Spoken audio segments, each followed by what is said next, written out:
இந்த ஆந்திரா, தெலுங்கு நார்த்தெல்லாம் போனெல்லாம் இந்த போகி பண்டிகைக்கு அவள் வந்து என்ன பேர் வச்சுருப்பான்னா, நிலைப்பொங்கல்னு ஒரு பேர் வச்சுருப்பாள். இந்த நிலைப்பொங்கல்லாம் என்னென்னா, அந்த போகி பண்டிகை அன்றைக்கி நான் சொன்ன மாதிரி முன்னாடியே வீடெல்லாம் சுத்தம் பண்ணி எல்லாம் பண்ணிவிட்டு, அவள் அன்றைக்கி தைப்பொங்கலுக்கு ஆற்றுக்குள்ளே அவள்லாம் பொங்கல் வைப்பா. சில பேர் மகர சங்கராந்தின்னு அவள் கொண்டாடுவாள் சூரிய வழிபாட்டோட. நம்ம வந்து தைப்பொங்கல் சொல்கிறோம், அவள் மகர சங்கராந்தி. ஏன்னு சொன்னால் மகரத்தில் தான் சூரியன் நுழையிறான், அதுக்கு மகர சங்கராந்தியும் பேர். அதற்கு முந்தின நாள் அந்த வீட்டினுடைய வாசல் எப்பயுமே ரொம்ப நிலைவாசல் தலைவாசல்னு சொல்கிறோம் இல்லையா, அது ரொம்ப ரொம்ப முக்கியம்.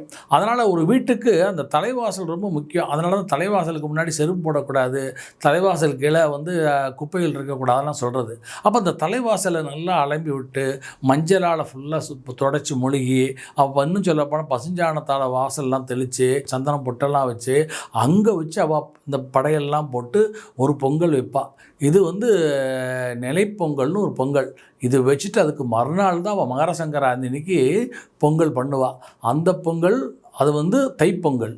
இதுக்கு நிலைப்பொங்கல்னு பேர். இது போகி இன்றைக்கி பண்ணுவாள். இந்த பொங்கல்னால் என்னென்னா, வரக்கூடிய அந்த உத்தராயண காலத்தில் சூரியனுடைய ஒளிவட்ட பாதை மாறி அந்த வடக்கு நோக்கி சூரியன் வந்து ஒளிவட்ட பாதை செலுத்தும் போது அந்த உத்தராயணத்தினுடைய ஆரம்பத்தில் எங்களுடைய குடும்பம் எல்லா விதமான செல்வங்களும் வளங்களும் பெற்று நல்லா சிறப்பாக இருக்கிறதுக்கு அந்த லட்சுமியை வரவேற்கும் முகமாக, அந்த சூரியனை வரவேற்கும் முகமாக, அந்த தலைவாசல் வழியாக அதனுடைய அந்த தெய்வத்தினுடைய கடாட்சம் கிடைக்கணும்னு சொல்லி அந்த நிலைக்கு பூஜை பண்ணுவா. அதுதான் நிலைப்பொங்கல். இந்த நிலைப்பொங்கல் தமிழகத்தில் ஆதி காலத்தில் இருந்தது. இன்றைக்கி அது கொஞ்சம் கொஞ்சமாக குறைஞ்சி போயிடுது.